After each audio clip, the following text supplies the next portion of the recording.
사람들은 중요하다고 생각하거나 꼭 필요하다고 생각하는 것은 자기의 몸에 지니고 다니거나 자기의 가까이에 둡니다. 대표적인 예가 의복이지요. 사람이 아무것도 입지 않고서는 살아갈 수가 없습니다. 몸을 보호하고 또한 부끄러움을 가리기 위해서 옷은 반드시 입어야 됩니다. 안경은 액세서리가 아닙니다. 시력이 나쁜 사람들에게는 너무나도 중요한 도구이고 꼭 필요합니다. 여성들에게 있어서 화장품은 필수 요소이지요. 그래서 외출할 때는 언제나 가방에 넣어 다닙니다. 21세기에는 정말로 필요한 것이 핸드폰이 되었습니다. 폰 하나만 있으면 모든 생활을 누릴 수 있기 때문에 반드시 손에 쥐고 다닙니다. 이처럼 꼭 필요하다고 생각하는 것은 자기의 몸에 지니고 다닙니다. 방송실 사진 한 번만 띄워주시면 감사하겠습니다. 이 사진은 제가 지난달 청년부 설교를 하면서 청년들에게는 보여준 적이 있는 사진인데요, 유대인들의 모습입니다. 일상생활의 유대인들의 모습을 사진으로 촬영한 모습입니다. 우리나라 사람들과 한 가지 다른 점이 보일 것입니다. 바로 이마와 손목에 무엇을 걸쳐 놓았다라는 것입니다. 오늘 읽은 말씀 18절 말씀에 손목에 매어 기호를 삼고 너희 미간에 붙여 표를 삼으라, 이 말씀을 그대로 실천하며 이렇게 유대인들은 착용해 놓는 것입니다. 이것을 히브리어로 테필린이라고 합니다. 이제 다 드셔도 됩니다. 이 손목에 메어서 기호를 삼고 너희 미간에 붙여 표를 삼으며 라는 표현이 구약 성경에 4번이 나옵니다. 그래서 이스라엘 사람들은 저 이마에 네모난 상자 안에 4구절의 말씀을 넣어 놓았습니다. 그냥 작은 상자 같아 보이지만 저 상자를 자세히 보면 또 4개의 작은 칸으로 되어 있습니다. 그 각각의 칸에 하나씩 말씀을 넣어 놓는 것입니다. 이스라엘 사람들은 말씀 그대로를 실천하면서 이마와 손목에 이렇게 말씀을 붙여 놓습니다. 왜 이렇게 하는가 하면 이 4개의 말씀이 그들에게는 너무나도 중요하다고 생각하고 있기 때문에 그렇습니다. 의식주만큼이나 유대인들은 하나님의 말씀을 중요하게 생각합니다. 그래서 잊어버리는 말씀이 되지 않게 하기 위해서 이렇게 타인의 시선을 신경 쓰지 않고 이마와 손목에 매며 말씀을 지켜나가고 있는 것입니다. 우리들에게는 이렇게 할 만큼의 정성이 있는가 생각을 해봐야 됩니다. 저와 여러분들은 예수님의 십자가로 인해서 구원을 얻은 사람들입니다. 성경 66권 전체에서 가장 귀한 말씀은 예수님께서 내 죄를 지셔서 우리가 구원을 받았다라고 하는 말씀입니다. 하나님이 이스라엘 백성들을 택하신 이유, 지난주에도 언급했지만 하나님이 요셉을 애굽에 팔리게 하신 이유, 야곱의 가정을 애굽 땅에서 민족으로 번성하게 하신 이유는 하나님이 독생자 예수를 이 땅에 보내주시기 위함입니다. 그로 인해서 세상의 모든 사람들은 죄사함을 얻고 구원을 받았습니다. 우리는 이 사실을 믿고 고백함으로써 또한 영접함으로써 하나님 나라의 백성이 된 것입니다. 이 말씀보다 더 중요한 말씀은 없습니다. 독생자 예수를 통해 하나님은 여기 있는 저와 여러분들을 지옥 갈 백성에서 천국으로 인도하는 백성 되게 해 주셨습니다. 그런 구원함을 받은 우리들이 하나님 앞에서 취해야 될 가장 기본적인 자세가 무엇인가라고 한다면 하나님이 주신 말씀을 잊어버리지 않고 지키며 나아가는 것입니다. 하나님이 잊어버리지 말라고 하신 말씀을 잊어버리면 안 되는 것입니다. 그래서 우리들도 미간에 붙이고 손목에 매는 그러한 마음의 자세가 필요합니다. 물론 우리들이 저 이스라엘 사람들처럼 이마에 말씀을 달 수는 없습니다. 그러나 우리는 그렇게 하지 않아도 하나님의 말씀을 귀하게 여기며 잊지 않고 나아가야 됩니다.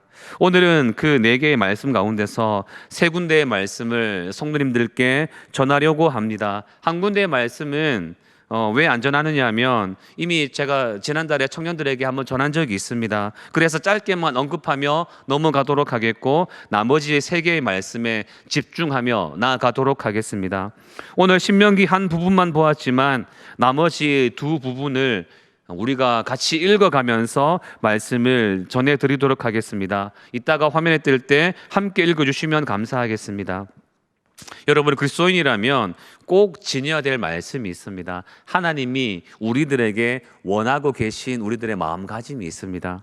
첫 번째 부분이 출애굽기 13장 1절부터 10절까지의 말씀인데요, 이 부분을 읽지 않고 잠깐만 제가 설명을 드리겠습니다. 이 부분에서 하나님이 미간과 손목에 붙이면서 잊지 말라고 말씀하셨는데요, 그러면서 말씀하신 것이 너희는 거룩하라 라고 하는 말씀이었습니다. 하나님이 첫 번째로 원하신 것은 거룩함이었습니다. 교회의 목표, 성도의 목표는 축복이 먼저가 아니라 여러분 거룩함이 먼저입니다. 그리스도인은 말하는 것이 거룩해야 되고 생각하는 것이 거룩해야 됩니다. 순간적으로 튀어나오는 말들, 순간적으로 내보여지는 행동에서 거룩한 모습들이 나와야 됩니다. 나의 성질이 튀어나오고 나의 더러운 마음이 튀어나온다면 그것은 거룩한 모습이 아닙니다. 내 삶에서 거룩한 모습이 보이지 않는다고 한다면 하나님 앞에 자복하며 반드시 회개하며 나아가야 됩니다. 그것이 하나님이 원하시는 거룩한 삶입니다. 첫 번째 부분에 그 말씀이 나와 있습니다. 하나님이 손목에 메고 미간의 표를 삼으라고 말한 두 번째 부분이 출애굽기 13장 11절부터 16절까지의 말씀에 나오는데요, 이 6절의 말씀은 우리가 화면으로 한번 띄워주시면 함께 읽으면서 나아가도록 하겠습니다. 다 같이 한 목소리로 읽어보겠습니다. 여호와께서 너와 내 조상에게 맹세하신 대로 너를 가나안 사람의 땅에 인도하시고 그 땅을 내게 주시거든 너는 태에서 처음 난 모든 것과 내게 있는 가축의 태에서 처음 난 것을 다 구별하여 여호와께 돌리라. 수컷은 여호와의 것이니라. 나귀의 첫 새끼는 다 어린 양으로 대속할 것이요 그렇게 하지 아니하려면 그 목을 꺾을 것이며 내 아들 중 처음 난 모든 자는 대속할지니라. 후일에 내 아들이 내게 묻기를 이것이 어찌 됨이냐 하거든 너는 그에게 이르기를 여호와께서 그 손의 권능으로 우리를 애굽에서 곧 종이 되었던 집에서 인도하여 내실세 그때 바로가 완악하여 우리를 보내지 아니하매 여호와께서 애굽 나라 가운데 처음 난 모든 것은 사람의 장자로부터 가축의 처음 난 것까지 다 죽이셨으므로 태에서 처음 난 모든 수컷들은 내가 여호와께 제사를 드려서 내 아들 중에 모든 처음 난 자를 다 대속하리니 이것이 내 손의 기호와 내 미간의 표가 되리라. 이는 여호와께서 그 손의 권능으로 우리를 인도하여 내셨음이라 할지니라. 아멘. 방금 16절에 나오죠. 손의 기호와 내 미간의 표가 되리라. 방금 읽은 6절 속에서 하나님이 유독 강조하시는 것이 우리가 보여집니다. 처음 난 것, 수컷을 드리라라는 말씀입니다. 무엇을 말하느냐 하면 바로 헌신을 말합니다. 하나님이 이스라엘 백성들을 애굽에서 구원해냈습니다. 구원해낸 목적은 처음에는 거룩이었습니다. 그래서 제일 먼저 백성들에게 거룩함을 원하셨습니다. 그리고 두 번째로 원하신 것은 무엇이냐? 헌신이었습니다. 이것이 두 번째로 기억해야 될 말씀입니다. 첫 새끼를 하나님께 드려라. 첫 열매를 하나님께 드려라. 11조를 하나님께 드려라. 이 말씀은 하나님 앞에 헌신하라는 말입니다. 백성들이 이렇게 첫 새끼를 드리는 행동을 하다가 나중에 아들이 왜 이렇게 하는 거예요? 라고 물어볼 때가 있다고 한다면 하나님이 우리를 애굽의 종되었던 집에서 인도하여 내셨기 때문이다 라고 말을 해주어야 되고요, 그것을 잊지 않고 지켜나가도록 미간과 손목에 표로 삼으라고 한 것입니다. 여러분, 그리스도인은 하나님으로부터 놀라운 구원을 받았기 때문에 하나님께 헌신해야 됩니다. 하나님을 사랑해야 되고 하나님께 헌신해야 됩니다. 마음을 다하고 뜻을 다하고 정성을 다하여 섬기며 살아가야 됩니다. 내가 가진 것을 드릴 수도 있어야 됩니다. 최선을 다하여 섬겨야 됩니다. 그것이 헌신입니다. 이 헌신에는 하나님을 향한, 교회를 향한, 성도를 향한 비판이 없습니다. 누가 뭘 잘못했네 따지지 않습니다. 그저 사랑과 감사만이 가득합니다. 그래서 어떻게든 하나님 앞에 영광을 돌리고 싶어서 시편 기자의 고백처럼 내가 하나님께 무엇으로 보답할까? 내가 어떻게 하나님께 영광을 올려드릴까 나아가며 생각합니다. 고린도전서 10장 31절의 말씀처럼 먹든지 마시든지 무엇을 하든지 하나님의 영광을 위해서 나아갑니다. 그것이 헌신입니다. 하나님은 우리들에게 헌신을 원하고 있습니다. 아프리카 선교사로 대부분의 생애를 살았던 리빙스턴 선교사가 한때 연락이 두절된 적이 있었습니다. 뉴욕 신문사 스탠리라는 사람이 이 리빙스턴을 찾으러 방문을 했었는데 그때 심한 열병으로 누워 있었다고 합니다. 스탠리가 이제 그만 고향 영국으로 돌아갑시다 라고 권면을 했는데 리빙스턴이 말하기를 아닙니다. 저는 아직도 제 일을 덜 마쳤습니다 라고 하면서 혼자 돌려보냈다고 합니다. 그러면서 계속해서 아프리카의 흑인들을 위해서 복음을 전하고 봉사했습니다. 사람들이 그런 헌신적인 모습에 칭찬을 해도 리빙스턴은 언제나 말하기를 예수님의 은혜를 생각하면 나는 헌신이라는 말을 감히 할 수 없습니다 라고 했다고 합니다. 그 스탠리가 가고 나서 리빙스턴이 자기의 일기장에 기록하기를 나의 생명, 나의 주, 나의 모든 것 되시는 예수님, 나는 또다시 당신에게 나의 모든 것을 바칩니다 라고 하는 말을 기록해 놓았다고 합니다. 그 일기장이 스코틀랜드 리빙스턴 기념관에 복원되어 있다고 합니다. 여러분, 그리스도인은 헌신하는 삶이 있어야 됩니다. 조금 무겁게 들릴 수 있지만 헌신하지 않는 성도는 성도가 아니라는 생각으로 나아가야 됩니다. 교회를 향해서 시간의 봉사, 물질의 봉사, 희생의 봉사, 대가를 바라지 않아도 섬기는 봉사, 이런 삶이 있어야 됩니다. 그런 삶이 없다는 것은 어쩌면 가짜 봉사일 수도 있습니다. 최선을 다해 나아가야 됩니다. 사도 바울은 사도행전 20장 24절에서 내가 달려갈 길과 주 예수께 받은 사명 곧 은혜의 복음 증거하는 일을 마치려 하면은 나의 생명조차 조금도 귀한 것으로 여기지 아니하노라 라고 고백을 했습니다. 그래서 자기 앞에 닥쳐진 강의 위험, 강도의 위험, 춥고 헐벗고 배고프고 갇히고 그 모든 것들을 감내할 수가 있었습니다. 여러분, 하나님 우리들에게 헌신을 원하고 있습니다. 모두 다 헌신하는 자들이 되시기를 바랍니다.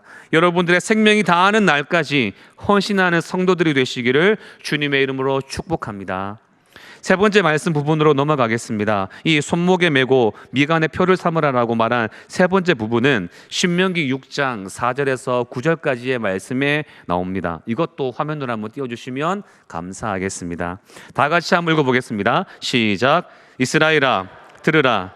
우리 하나님 여호와는 오직 유일한 여호와이시니 너는 마음을 다하고 뜻을 다하고 힘을 다하여 내 하나님 여호와를 사랑하라. 오늘 내가 내게 명하신 이 말씀을 너는 마음에 새기고 내 자녀에게 부지런히 가르치며 집에 앉았을 때에든지 길을 갈 때에든지 누워 있을 때에든지 일어날 때에든지 말씀을 강론할 것이며 너는 또 그것을 내 손목에 메어 기호를 삼으며 내 미간에 붙여 표로 삼고 내 집 문설주와 바깥문에 기록할지니라. 네, 아멘. 이 8절에도 손목과 미간에 붙이라는 말씀이 나오죠. 이 부분에서 하나님이 강조하시는 것이 있습니다. 너의 자녀에게 가르치라. 말씀을 강론하라 라는 말인데요, 두 글자로 표현하면 전수입니다. 하나님의 백성들은 거룩해야 됩니다. 그리고 헌신해야 됩니다. 그리고 믿음을 잘 전수해 주어야 됩니다. 너는 마음을 다하여 하나님을 섬기라 라는 말씀을 자녀에게 전달해야 한다라고 나옵니다. 너만 그렇게 살지 말고 너의 자식들도 그렇게 살게 만들어야 한다라고 말씀하고 있습니다. 여러분, 하나님의 아들 독생자로 구원을 얻었다라고 하는 그 진리를 알고 있는 사람들은 여러분 가르치며 전달할 의무가 있습니다. 우리는 이 시대에 복음의 파수꾼으로 세움을 받은 자들입니다. 무엇보다도 먼저 우리의 자녀들에게 신앙을 가르치며 잘 전수해 주어야 됩니다. 속으로 대답해 보시기 바랍니다. 여러분들의 자녀들은 여러분들의 말을 잘 듣고 있습니까? 우리 자녀들의 앞날까지 우리가 지시하며 뭐라 할 수는 없습니다. 그러나 여러분, 신앙적인 부분만큼은 최선을 다해서 우리의 가진 것을 전수해 주어야 됩니다. 그것이 하나님이 원하시는 모습입니다. 감리교의 창시자인 요한 웨슬리는 어머니의 믿음을 잘 전수받은 사람이었습니다. 웨슬리는 말합니다. 나는 내 어머니가 만든 작품입니다. 내 인생의 영원한 스승은 성령님이시지만 그 성령님의 지시에 따라 어머니가 나를 만들었습니다 라고 고백을 했습니다. 실제로 웨슬리의 어머니는 자식이 많은 관계로 가정 형편상 홈스쿨링을 하면서 엄격하게 신앙교육을 시켰다라고 합니다. 매일매일 기도회를 했고 일주일에 한 번씩은 반드시 한 끼 금식 훈련도 시켰고 기도할 때에는 소리 내어서 기도할 것도 가르쳤다라고 합니다. 특별히 자녀들이 잠들기 전에 어머니가 항상 물었다고 합니다. 너희는 누구지? 우리는 위대한 사람입니다. 누가 너희를 위대하다고 했지? 하나님께서 우리를 위대하다고 했습니다. 그러면 너희는 지금 무엇을 하고 있지? 예, 우리는 위대한 역사를 창조하고 있습니다. 그 일은 누가 시키지? 하나님이 우리를 쓰기 위해서 시키고 있습니다.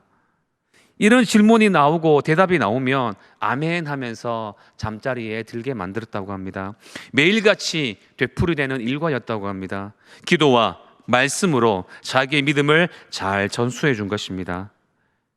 하나님이 우리들에게 원하는 것은 생명이 또 다른 생명으로 이어지는 것입니다. 그래서 신앙을 잘 전수해 가기를 원하고 계십니다. 그렇기에 자녀를 향한 교육을 강조하셨습니다. 잘 전달해 주는 것이 중요합니다. 그래야 이 마음이 다른 이들을 향한 복음 전파로 이어지는 것입니다. 이 전수라는 말은 자녀에게 행해야 되는 것이 첫 번째이지만 조금 더 시야를 확장하면 하나님의 말씀을 모르는 모든 사람에게까지 그 대상이 확장됩니다. 우리들은 진리의 말씀을 가진 자들이기 때문에 이것을 전하고 가르칠 책임이 있습니다. 우리들은 구원의 길을 알지 못하는 사람들에게 부지런히 전달해 주어야 됩니다. 우리의 인생을 헛되이 낭비하는 사람들에게 우리가 입을 다물어서는 안 됩니다. 자녀들 향해서 무조건적으로 전수해야 되고요, 믿지 않는 자들에게도 잘 전해줘야 됩니다. 에스겔 3장에 보게 되면 파수꾼의 역할을 잘 말씀해 놓았습니다. 파수꾼은 백성들이 듣든지 아니 듣든지 하나님이 주신 말씀 그대로 전하는 것이 필요한데, 파수꾼이 하나님의 말씀을 잘 전하지 않았는데 백성들이 죄를 범해서 하나님의 진노를 받으면 그 책임은 파수꾼에 있다라고 에스겔에서 말씀하고 있습니다. 여러분, 신앙에 있어서 나에게 있는 것을 전수해 주는 것은 정말 중요한 일입니다. 아까 찬송도 불렀는데요, 종의 몸에 지는 것도 아낌없이 드리리다. 우리의 가진 모든 믿음을 우리가 잘 전달해 줘야 됩니다. 그래서 손목에 메고 미간에 붙여 표를 삼고 살아가는 그러한 삶을 이스라엘 백성들은 살아갔던 것입니다. 하나님이 여러분들에게 무엇을 원하고 계신지를 잘 기억하며 그 사명을 감당하는 성도님들이 되시기를 바랍니다. 네 번째 본문입니다. 손목에 메고 미간에 표를 삼으라라고 말한 네 번째 부분은 바로 오늘 읽은 본문의 말씀입니다. 이 본문은 아까 읽었기 때문에 다시 읽지는 않겠습니다. 여기서도 오늘 말씀 본문에서도 눈에 들어오는 몇 개의 단어가 있습니다. 이른비, 늦은비, 곡식, 포도주, 기름, 먹고 배부를 것이다 라는 말입니다. 무엇을 말하고 있습니까? 바로 축복을 말하고 있습니다. 그렇습니다. 하나님이 네 번째로 기억하라고 하신 주제는 축복입니다. 하나님이 백성들을 향해 거룩해야 된다라고 했습니다. 그리고 헌신해야 된다라고 했습니다. 그리고 잘 전수해야 된다라고 했습니다. 그러면 축복이 임하게 될 것이라 라고 했습니다. 하나님은 백성들이 복을 받고 복 받기를 원하고 계십니다. 10절 말씀 보시기 바랍니다. 네가 들어가 차지하려는 땅은 네가 나온 애굽 땅과 같지 아니하나니 거기에서는 너희가 파종한 후에 발로 물대기를 채소밭의 됨과 같이 할 거니와 라고 나옵니다. 여러분, 백성들이 들어갈 가나안 땅은 애굽 땅과 다르다고 합니다. 그러면서 애굽 땅을 말하기를 발로 물대기를 하는 땅이다라고 이야기합니다. 발로 물을 댄다라고 하는 것, 나일강 주변의 땅은 물기가 있어서 무른 땅입니다. 제가 이 단상에서 발로 표현을 할 수 없으니 제 손을 발이라고 생각하고 보시기 바랍니다. 이렇게 나일강 땅의 곁을 두 발로 이렇게 꼭 밟아 나가게 되면 땅이 약간 밑으로 꺼지게 됩니다. 그러면 그 물이 통로로 들어오게 되고 그렇게 물길이 트이게 됩니다. 그것이 발로 물을 댄다라는 뜻입니다. 그런데 11절에 보게 되면 이렇게 나오죠. 너희가 건너가서 차지할 땅은 산과 골짜기가 있어서 하늘에서 내리는 비를 흡수하는 땅이요 라고 나옵니다. 애굽에는 나일강이 있어서 사람들이 발로 밟아가면서 물을 끌어오지만 이스라엘은 산과 골짜기가 있어서 비를 그대로 흡수한다고 합니다. 이 말은 무슨 말이냐면 하나님이 얘들아 내가 물 대줄게, 너희는 가만히 있어도 돼 라는 말입니다.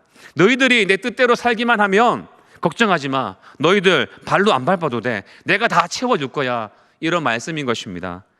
12절 말씀이 보게 되면 이렇게 나옵니다. 내 하나님 여호와께서 돌보아 주시는 땅이라 연초부터 연말까지 내 하나님 여호와의 눈이 항상 그 위에 있느니라 라고 나옵니다. 연초부터 연말까지 하나님의 눈이 항상 있겠다라고 이야기하고 있습니다. 나이 드신 분들은 아실 겁니다. 예전에 땡전 뉴스라는 말이 있었어요.